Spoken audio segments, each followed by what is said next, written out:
again. This is Barb. I am here to talk about some form and technique. Everyone that knows me knows that I love boxing and I love boxing technique. I've been pretty fortunate to learn from some amazing people, and it's a skill I am always learning because there's always something new to learn and many different things. So for the purposes of Kick It, I'm going to teach you some of the basics, and let's get started. Okay, so we'll start with the boxing.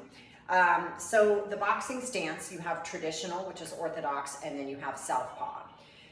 Right-handed people tend to be orthodox and left-handed people tend to be southpaw. And what that means is that you either stand with your left foot forward or your right foot forward. Now in Kick It, we actually work both sides, kind of even the body out there. So it'll feel a little awkward on your opposite side, but that's okay, just keep going. So for the stance, this is how I like to get into it, or I like to kind of instruct people, is your feet are hip width apart. You take that step forward, and then you turn that back heel out, and you want to have an invisible line between the front foot and the heel of the back foot. And you want to make sure that you've got a good stable balance. I think it's a 12 o'clock and a 2 o'clock. The toe is pointing towards to about a 2 o'clock position. And then the key here that a lot of people don't get is that you want soft knees. You don't want to lock those knees out because it's easy to get knocked over as a target. You want to have soft knees, okay? And then your weight is equally distributed between both feet, so you can kind of just go back and forth. And then another key is that you want to have your front shoulder facing forward. You want to make your body as small as possible of a target, because if you're in a fight, the less there is to hit, the better. So you want to keep that front shoulder forward, you want to keep that body turned, soft knees, balance, and then hands, very, very important. You want to take them straight up, make those tight fists, and bring them straight down. Your elbows stay close, tucked to your sides. That way you're protecting your ribs and you're protecting your face. So we always want to try to keep that in mind. It is easy to remember, it is easy to drop the hands, but it's a good thing to try to remember to keep them up. And anytime you throw a punch, you want to bring them right back to your face. That's as important as the punch itself, is getting it right back and protecting your face. So that's our stance. Briefly, I'll tell you about southpaw. Southpaw is just the opposite. The front comes forward, you turn that back foot, drop it, hands in, turning that shoulder. The other thing that I think is important to try to remember is that your eyes are always on your opponent. If you're ever in a fight, you want to ensure that you are always looking at your opponent, because the second that you look away is the second that you become vulnerable and it's easy to get hit. So always, no matter where you're moving, no matter where you are in the process, keep the eyes up and on the opponent. Do not drop your head down. Okay? All right, so let's start off with some basic punches. We're going to start with that jab. Because I am a right-handed, I'm going to just show you everything on the traditional orthodox side, and then you adjust to what your preference is. And again, remember, throughout Kick It, we always change sides. We do both, but don't get frustrated if you feel awkward on one side, because it's actually natural. I've been boxing for a really long time and I still get really awkward on the other side. So you just keep moving, you just keep doing the best that you can possibly do. Okay, so here we are in our stance. Knees, this is a boxer's rhythm, kind of soft knees, weight evenly distributed. So my first punch that I want to talk about is a jab. So the jab comes from the front. So there's a numbering system. The jab is the 1. Anything from the front is an odd number, and anything from the back is an even number. So you'll hear people talk about numbers a lot. We talk about lead and rear. So the rear is always coming from the back. And I'll talk a little bit more about how we get that power when we move into the cross. Okay, so we got that boxer's rhythm going, and we want to push out that jab. Basically, the jab is just pushing that fist out, turning the fist, and bringing it right back in. Out and in. Show you from the side. Okay? Out and in. Out and in. Typically, we would step into that jab. In Kick It, Sometimes you will, sometimes you won't. A lot of times you're just kind of throwing it just because it's part of the movement, and you're not necessarily going to step into it, but just know you're going to take it out and in, out and in. Turning the hand, turning the fist over and bringing it back, out and in, okay? So that is the jab. And basically that keeps distance between you and your opponent. There's a lot of good uses for the jab. So the next one I want to talk about is one where you're really going to bring in the power. With the jab, you generate that power by stepping into it and by putting it out and bringing it back in, you get that power. But your real power punches are going to come from the hips and the core and the legs. Okay, so the rear punches, that power is generated from this back leg. And for me, I like to kind of keep my heel up. You don't have to, but I keep my heel up anytime I'm boxing, because the key is pivoting, is turning on that back foot. You don't want to leave it in place and turn your body this way, because you're going to cause yourself a lot of pain and you're not going to generate the power that you need. But if you keep it, if you're pivoting it and moving like with your body, with that arm, that's where you're going to generate that power. I like to think an invisible string from my elbow to my hip, and then that's how I throw it anytime I come from the rear side with a punch. So we're here, and we want to throw that cross, which is the rear punch, and I'm going to come across like so and bring it back. Turning that fist like we did with the jab. You always want to turn it over and bring it back. Out and in, out and in. From the side, same, out and back in, out and back in. And again, my heel is released. If you keep your heel down, just make sure you bring it up and you follow through, all the way through, out and in. Okay, so that is your cross. All right, so the next one I'm going to talk about is the lead hook to the head. The lead hook comes from the front, okay, like we talked about. That's a 3, in case you want to know the number. So again, we're soft knees, weight evenly distributed. That hook generates power from the front foot. So you're bringing it up, so you're bringing that elbow up, like you're holding a coffee cup, and bringing it in front. And at the same time, you're turning that front foot to generate that power. You don't want to bring it all the way this way because you're going to lose your balance. You do want to make that punch go all the way through, so you don't want to stop it. You want it to go all the way through, but you don't want to come all the way around. You don't want to swing wildly because you're opening that body up. So this is another punch that you keep. This is another time where you kind of keep things tight. It's like you got an L shape with your arm. You are parallel to the floor, which is really important to remember. So you don't want to do this, you don't want to do this, and you don't want to swing too wildly. You want to keep it nice and tight, but bring out that punch all the way through. And again, generate that power. You don't want to just throw the arm because you're really going to hurt your shoulder. So make sure anytime you're throwing these punches that you are generating that power through your whole entire body. You can feel the energy move. Okay, rear hook, same concept, only what are we doing? We're pretending we have a string from our elbow to our hip and we're generating the power from the back. So again, we're nice, soft knees, evenly distributed weight, and then we're bringing that elbow up and across. But this time, we're releasing the heel and we're bringing this with us because this is where that power comes from.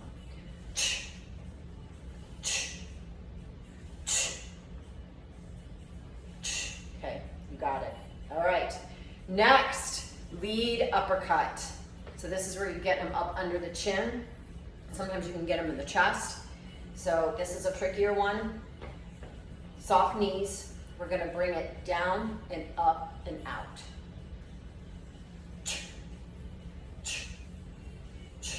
Okay, this is another one where you wanna make sure you're not swinging wildly. Okay, we're not, out here doing some breaststroke. We are throwing a nice punch, like up and out, okay?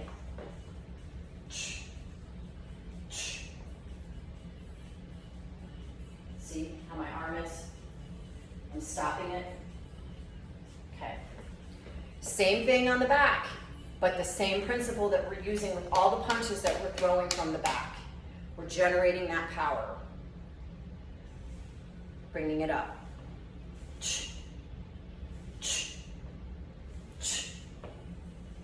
And bringing it right back to our pretty faces, because we want to protect that face. So this is another one. It's easy to drop the hands.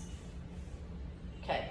All right, so we got our uppercuts. Now we want to lead hook to the body. So any time you're punching to the body, you are still in your stance. You have soft knees, but you're just changing your level. So all the punches I just showed you are meant to be kind of head, upper body. Body shots are going to take them down to the lower body, okay? And you can debilitate somebody. You give them a good gut punch here, and they go like this, and you're a perfect opportunity to hit them another way. You're just changing your levels. So for the lead hook to the body, it's the same thing as your lead hook was from here, except you're just changing that level, and then you're bringing it parallel to the floor again, and you're generating that power. Okay, same thing from the rear side. Drop, bring it around. Generating that power. We still have the same principle of generating the power from the back leg and releasing. We've just changed that level, and you don't want to lean forward because you're just leaning into a punch, and you still want to keep your eyes on the opponent. You want to drop it, throw it, and come back up. Sometimes you can generate really good up and then up. Those are kind of fun too. The next thing that I've got is a jab to the body and a cross to the body. So again, it's about changing those levels, except we're doing it with the jab and the cross, which were the first two punches that I showed you.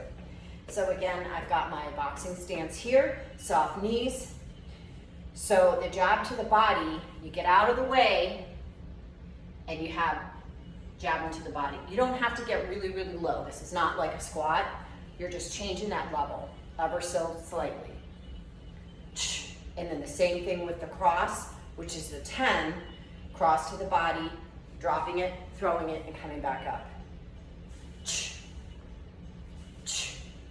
Okay, again, just about changing levels, not about dropping really low or doing anything like that. You are just slightly coming down. Throwing them off guard. And those are boxing punches. Next we have footwork. So what we're going to talk about, I have to keep checking and making sure that I'm covering everything here. All right, so the key is with the fighter stance, like I showed you. So as we talked about, you got an invisible line between your feet. You never want to lose that invisible line. So just keep in mind that one of the fundamentals is that you do not want to cross your feet, okay, when you're moving. Key thing with boxing is footwork, because you don't want to just stand there. As he used to tell me at my old gym in Boston, you're not a stop sign.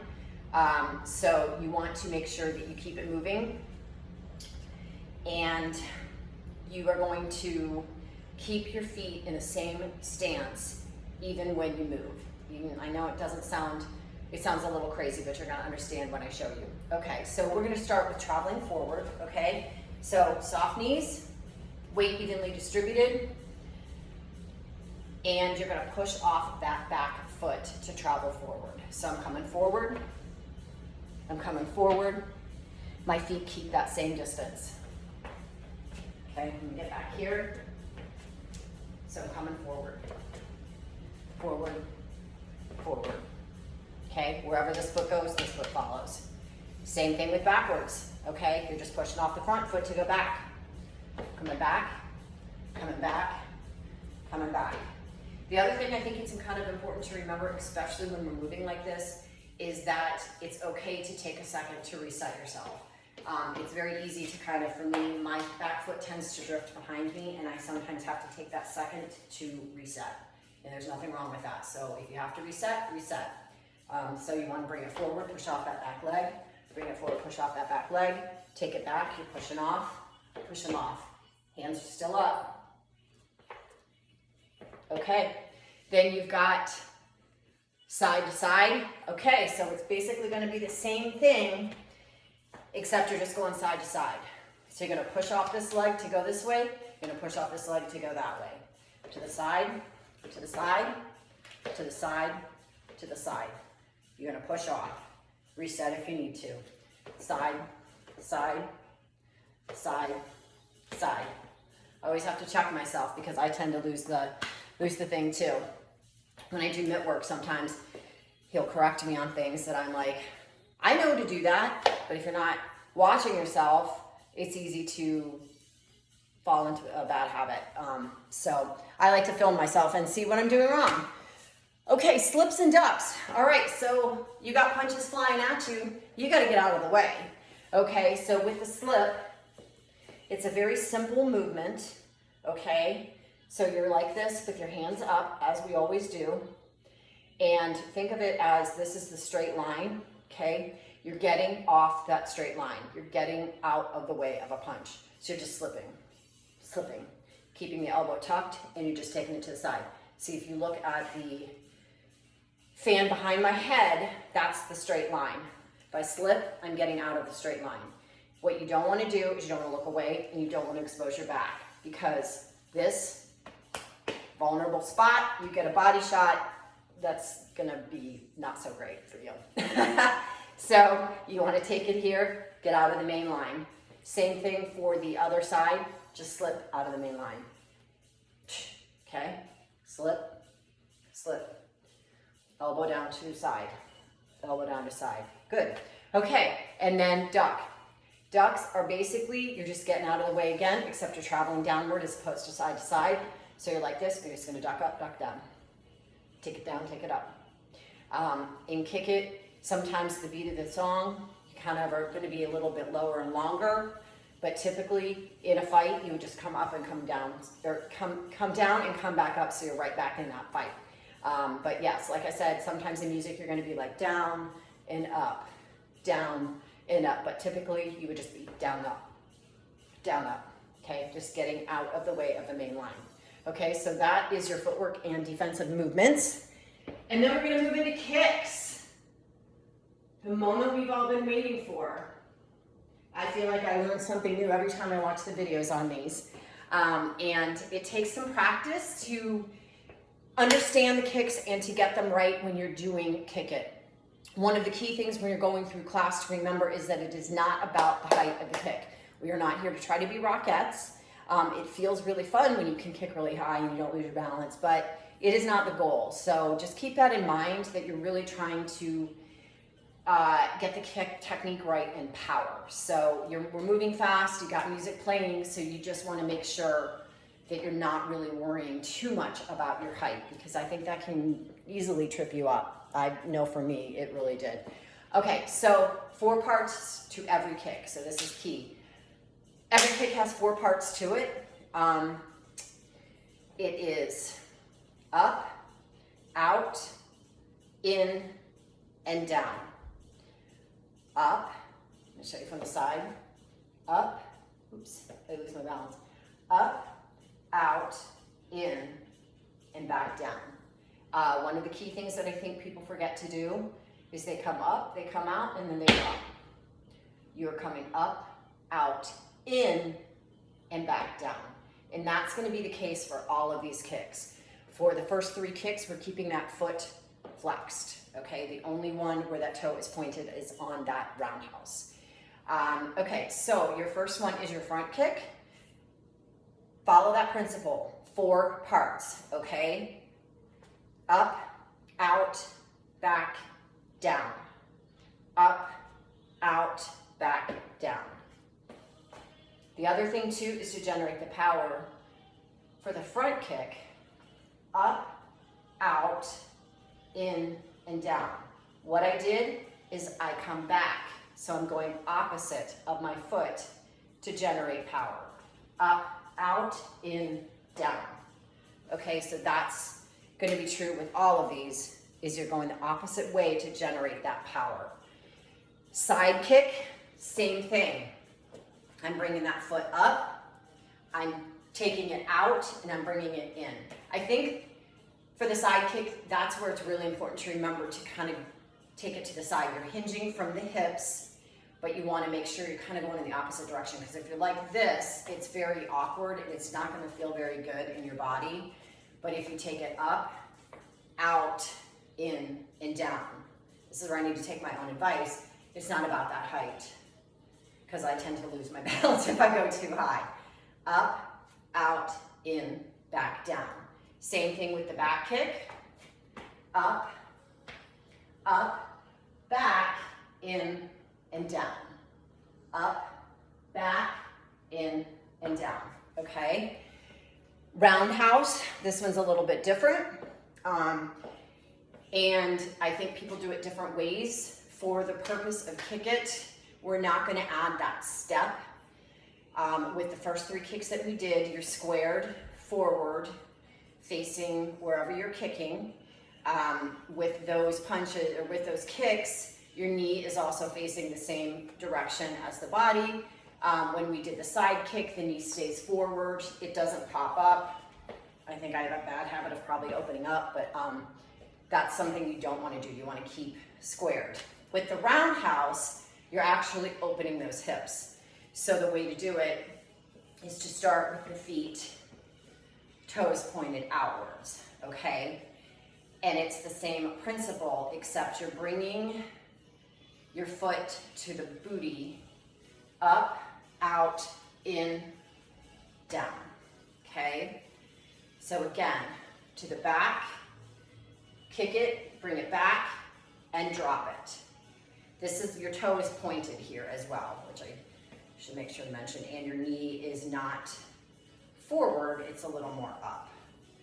So to the back, kick it, bring it back down, and bring it back down, and the toes are pointed out. I have a hard time doing it in slow motion. I lose my balance. And that is the roundhouse. So then we have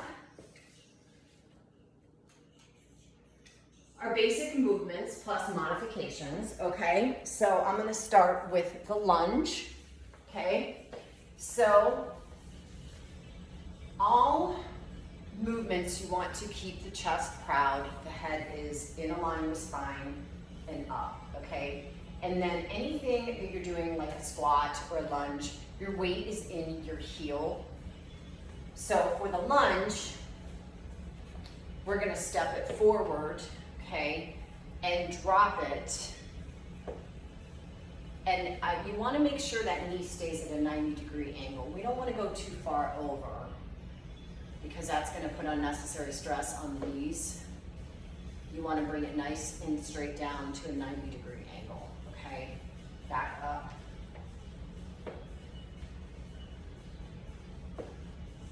Staying chest proud, and back up.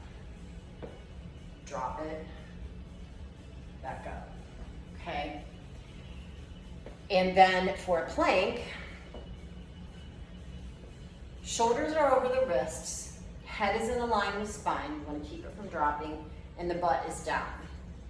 I always think my butt is down, but I've had coaches come and push my butt down because it's actually not down. So unless you're like watching yourself in a mirror, it's hard to keep that in mind, but you don't want your hips to drop. So that's kind of the key. You want to keep the butt down, but you don't want to do this. You have a nice strong back.